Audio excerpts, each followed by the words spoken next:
គួតមែនទេខ្ញុំគ្រាន់តែព្យាយាមធ្វើឲ្យបានល្អទោះបីជាអ្នក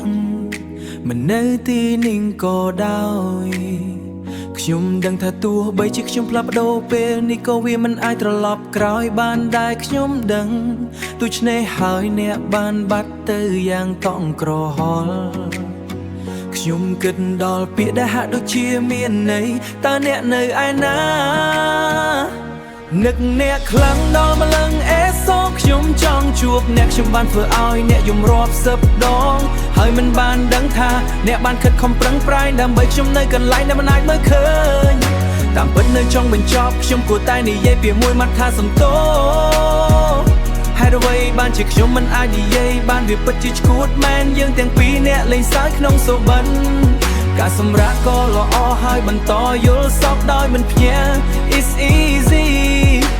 ថ្ងៃដែលបានចំណាយជាក្នុងសូបិនអាចចេញទៅក្រៅមើលបិទទ្វារដោយគ្មានហេតុផលហើយបន្តយល់សពដោយមិនភ្ញាក់ It's easy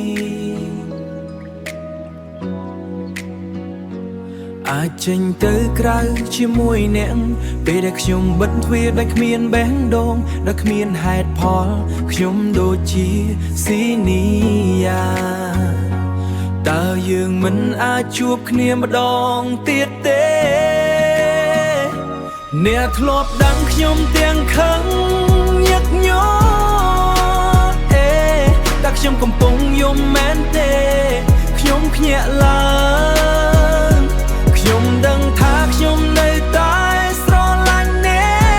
កខ្ញុំសុំទោសចង់ចំពោះកំហុសរបស់ខ្ញុំទាំងអស់តាមពិតមានពីជាច្រើនទៀតដែលខ្ញុំចង់ប្រាប់អ្នកtonight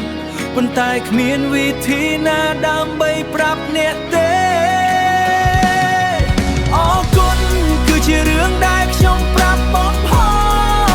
នហើយបន្ទាប់ពីបាត់បង់អ្នកទើបខ្ញុំដឹងថាអ្នកសំខាន់ជាងណាទាំងអស់ហើយខ្ញុំស្រឡាញ់អ្នកជាងអ្វីៗទាំងអស់